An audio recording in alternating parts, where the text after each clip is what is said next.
pagi adik-adik. Mbak Yun mau nyapa dulu yang di sana, di sana, di sana, dan di mana saja. Adik-adik, Mbak Yun dengar dalam minggu ini adik-adik sebagian sudah mulai sekolah ya, sudah bisa datang ke sekolah langsung, bertatap muka, bertemu dengan teman-teman sekolah sekelasnya. Gimana rasanya bisa ketemu dengan teman-teman? Pasti senang. Kita bersyukur kalau adik-adik sudah mulai bisa sekolah kembali. Tapi pesannya Mbak Yun, adik-adik juga harus tetap jaga kesehatan, jangan lengah, harus tetap prokes dan tetap pakai masker ya.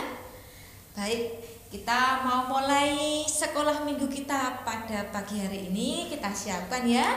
Kita mau memuji Tuhan dan nanti kita juga akan mendengarkan firman Tuhan.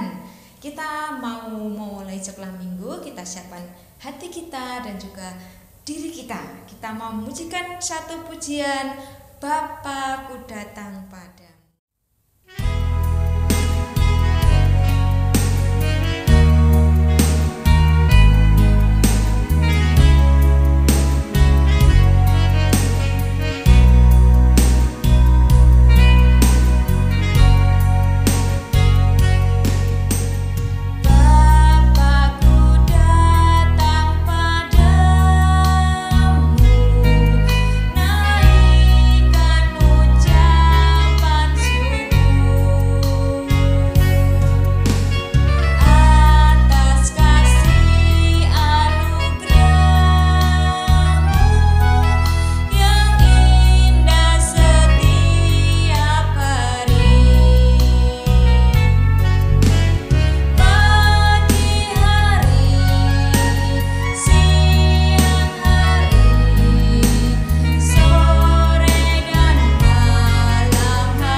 Tuhan Yesus, terima kasih untuk berkat pertolongan yang Tuhan berikan dalam kehidupan kami satu minggu ini. Tuhan memberikan kami kesehatan, Tuhan menjagai dalam segala aktivitas kami. Tuhan juga memberkati orang tua kami dan saudara-saudara kami. Terima kasih Tuhan. Kami sungguh bersyukur kami boleh memiliki Allah yang seperti Engkau, Allah yang senantiasa mengasihi dan memelihara hidup kami. Tuhan Yesus, kami mau memulai sekolah minggu ini, kiranya Tuhan menolong kami. Biarlah setiap pujian yang kami naikkan boleh berkenan di hati Tuhan, dan firman Tuhan yang kami dengar boleh menjadi kekuatan hidup kami, sehingga kami menjadi anak-anak yang menyenangkan hati Tuhan. Terima kasih Tuhan, kami serahkan doa ini dan sekolah minggu kami hanya di dalam nama Tuhan dan Juru Selamat kami yang hidup, Tuhan Yesus Kristus. Amin. Adik-adik, sebagai murid Tuhan Yesus yang baik, itu artinya kita harus taat kepada perintah Tuhan, menjadi murid Kristus yang baik. Tapi Tuhan juga meminta kita bukan hanya taat kepada perintah Kristus, tetapi juga taat kepada orang tua kita dan juga taat kepada aturan-aturan pemerintah, menghormati para pemimpin kita dan juga menghormati orang-orang yang lebih dewasa dari kita. Mari sebentar lagi kita mau siapkan hati kita untuk mendengarkan firman Tuhan. Kita mau siapkan dengan satu pujian anak sekolah minggu dengar-dengaran.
Adik-adik anak damai Komisi Sekolah Minggu GKMI Solo, kita akan belajar firman Tuhan pagi hari ini. Tapi kita berdoa dulu ya, mohon pimpinannya. Yuk, lipat tangan, tutup mata, kita berdoa. Tuhan Yesus, terima kasih kami sudah memuji, memuliakan nama Tuhan. Saat ini kami mau belajar firman-Mu. Tolong Tuhan, ajari kami untuk mengerti dan kami boleh melakukan dalam kehidupan kami sehari-hari. Dalam nama Tuhan Yesus kami berdoa dan bersyukur. Amin. Ketika orang Israel membangun kemah suci, Allah memilih Harun dan anak-anaknya untuk menjadi imam. Dia memilih anggota lain dari suku Lewi untuk menjadi pelayan di kemah suci. Melayani dalam kemah suci Allah adalah tugas penting, tetapi ada seorang Lewi yang bernama Korah iri hati karena Harun dan anak-anaknya menjadi imam dan dia hanya seorang pelayan. Korah telah lupa bahwa Harun itu tidak memilih dirinya sendiri menjadi imam. Allah lah yang telah memilihnya. Ketika Korah dan teman-temannya sedang menggerutu tentang Harun, dua orang dari Bani Ruben mengeluh tentang Musa. Dua orang itu bernama Datan dan Abiram. Korah, Datan dan Abiram mengumpulkan 250 orang untuk pergi bersama mereka untuk mengeluh kepada Musa dan Harun. Orang itu berkata, "Segenap orang dalam bangsa ini adalah kudus. Engkau tidak lebih baik dari kami. Mengapa engkau menjadikan dirimu pemimpin atas kami?" Musa pergi dan berdoa. Kemudian kembali untuk memberi jawaban kepada mereka. Dia berkata, Allah akan menunjukkan kepada kita siapa yang seharusnya menjadi imam dan pemimpin kepunyaannya. Besok pagi setiap orang dari antara kalian bawalah perbaraan yang berisi air bara api di dalamnya dan ukupan ke dalam kemah pertemuan. Perbaraan itu seperti mangkok kecil disertai pegangan dari perunggu. Musa juga mengingatkan kaum Lewi bahwa mereka seharusnya bersyukur atas hak istimewa melayani di kemah suci, bukannya malah iri hati kepada Harun. Penggerutu yang lainnya, Datan dan Abiram berkata kepada Musa, "Engkau bukanlah seorang pemimpin yang baik. Engkau membawa kita keluar dari Mesir, di mana kita memiliki segala hal yang kita perlukan, dan engkau tidak membawa kami masuk ke dalam tanah yang indah yang engkau janjikan kepada kita. Sekarang engkau membuat kita mengembara di padang gurun ini." Benarkah pernyataan yang dikatakan oleh mereka? Tidak. Apakah mereka memiliki hidup yang menyenangkan di Mesir? Mereka adalah budak yang harus bekerja keras dan diperlakukan dengan buruk. Apakah Musa yang mencegah mereka untuk masuk ke tanah perjanjian? Tidak, mereka sendiri yang menolak masuk. Apakah Musa juga yang mengatakan bahwa mereka harus mengembara di padang gurun? Allah yang mengatakan demikian karena mereka tidak taat kepadanya. Keesokan harinya, Musa dan Harun berdiri di depan pintu kemah suci saat Korah dan pengikutnya datang dengan perbaraan mereka. Orang-orang Israel lainnya datang untuk melihat apa yang akan terjadi. Tiba-tiba tampaklah kemuliaan Tuhan menerangi kemah suci. Allah berfirman kepada Musa dan Harun untuk menyingkir agar dia dapat menghancurkan semua orang itu. Musa bisa saja berkata, "Silakan, mereka layak untuk dihancurkan." Tetapi dia dan Harun memohon, "Jangan menghancurkan seluruh bangsa ini hanya karena kesalahan Korah." Allah menjawab permohonan mereka dan tidak membunuh seluruh orang Israel. Sebagai gantinya, Musa mendatangi kemah Korah, Datan dan Abiram. Allah berfirman kepada umatnya untuk menjauh dari kemah. Kemudian Musa mengatakan kepada mereka bagaimana mereka akan mengetahui bahwa Allah lah yang telah membuat dia menjadi pemimpin mereka. Yuk kita dengarkan apa yang Musa katakan dari Bilangan 16 ayat 29 sampai 30. Jika orang-orang ini nanti mati seperti matinya setiap manusia, dan mereka mengalami yang dialami setiap manusia, maka aku tidak diutus Tuhan. Tetapi jika Tuhan akan menjadikan sesuatu yang belum pernah terjadi dan tanah mengangakkan mulutnya dan menelan mereka beserta segala kepunyaan mereka sehingga mereka hidup-hidup turun ke dunia orang mati, maka kamu akan tahu bahwa orang-orang ini telah menista Tuhan. Allah melakukan tepat seperti apa yang baru saja Musa katakan. Tanah di bawah mereka terbelah. Bumi menelan mereka dan menutupi mereka, lalu mereka menghilang. Tetapi bukan hanya itu saja yang terjadi. Allah juga mengirimkan api yang menghanguskan 250 orang yang telah membawa ukupan ke hadapan Tuhan.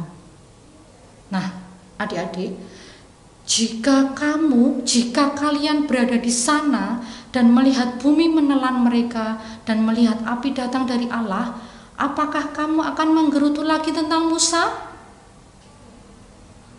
Tetapi keesokan harinya, orang Israel itu menggerutu lagi. Mereka menuduh Musa dan Harun telah membunuh umat Tuhan. Dapatkah Musa dan Harun membuat tanah terbelah dan api turun dari surga? Tidak. Hanya Allah lah yang dapat melakukannya. Ketika Allah mendengar orang Israel menggerutu lagi, dia menjadi sangat marah sehingga dia mengirimkan tulah. Banyak orang menjadi sakit dan mati. Musa mengatakan kepada Harun, "Cepat pergilah dan persembahkan korban bagi dosa-dosa mereka. Bakarlah ukupan kepada Tuhan sebelum mereka semua mati." Harun membawa ukupannya ke tengah-tengah umat yang sedang sekarat dan berhentilah tulah itu. Alkitab mengatakan ada 14.700 orang yang mati, tetapi Allah membiarkan sisanya tetap hidup. Kemudian Allah mengatakan kepada setiap suku untuk membawa sebuah tongkat ke dalam kemah suci. Nama setiap pemimpin suku harus tertulis pada masing-masing tongkat. Nama Harun tertulis pada tongkat Lewi. Semua tongkat diletakkan di depan tabut perjanjian. Keesokan paginya, Musa masuk ke dalam kemah suci. 11 tongkat yang lain masih berupa tongkat kayu itu mati. Tetapi tongkat Harun bertunas, berbunga, dan berbuahkan badam seperti pohon yang hidup. Tiba-tiba umat Israel menyadari bahwa Allah sungguh memilih Harun untuk menjadi imam besar, tetapi mereka tidak menghormatinya. Mereka takut akan Allah yang berbuat terhadap mereka. Tetapi Allah tidak ingin menghancurkan umatnya. Dia ingin mengajarkan kepada mereka untuk menghormati dan menaati pemimpin mereka. Allah memberitahu Musa untuk meletakkan tongkat Harun di depan tabut perjanjian dalam kemah suci sebagai pengingat akan apa yang telah terjadi. Setiap kali umat Allah datang untuk menyembah Allah, mereka akan ingat bahwa mereka harus menghormati orang-orang yang ditunjuknya sebagai pemimpin. Adik-adik, apakah Allah masih mengharapkan kita taat pada orang-orang yang diberikan otoritas atas kuasa atas kita? Ya, Allah menempatkan orang-orang yang berotoritas di rumah kita, yaitu orang tua kita, yang berotoritas di gereja kita, yaitu pendeta atau hamba Tuhan, yang berotoritas di sekolah kita, yaitu guru, dan juga pemerintah daerah atau negara kita. Kita dengarkan apa yang Alkitab katakan dari 1 Petrus 2 ayat 13a. 1 Petrus 2 ayat 13a. Tunduklah karena Allah kepada semua lembaga manusia. Adik-adik, kita sudah mengetahui bahwa Tuhan menempatkan orang dalam posisi yang berotoritas atau berkuasa atas kita. Dan Tuhan mengharapkan kita untuk menunjukkan rasa hormat kita kepada mereka. Jika kita tidak hormat dan tidak taat kepada orang-orang yang Tuhan berikan kuasa atas kita, maka Tuhan akan menghukum kita. Karena itu adik-adik, mari kita menghormati orang-orang yang berkuasa atas kita, yang berotoritas atas kita, dan juga menaatinya. Sehingga hidup kita bahagia dan diberkati Tuhan. Ayat hafalan kita pagi hari ini dari 1 Petrus 2 ayat 13a. 1 Petrus 2 ayat 13a. Tunduklah karena Allah kepada semua lembaga manusia. Sekali lagi ya, tunduklah karena Allah kepada semua lembaga manusia. Sekali lagi, 1 Petrus 2 ayat 13a. Tunduklah karena Allah kepada semua lembaga manusia. Firman Tuhan cukup sampai di sini, kita berdoa. Tuhan, terima kasih untuk firman-Mu pagi hari ini. Tolong Tuhan ajari kami untuk menghormati dan taat kepada setiap orang yang berkuasa atau berotoritas atas kami. Terima kasih Bapa, dalam nama Tuhan Yesus kami berdoa, kami bersyukur. Amin.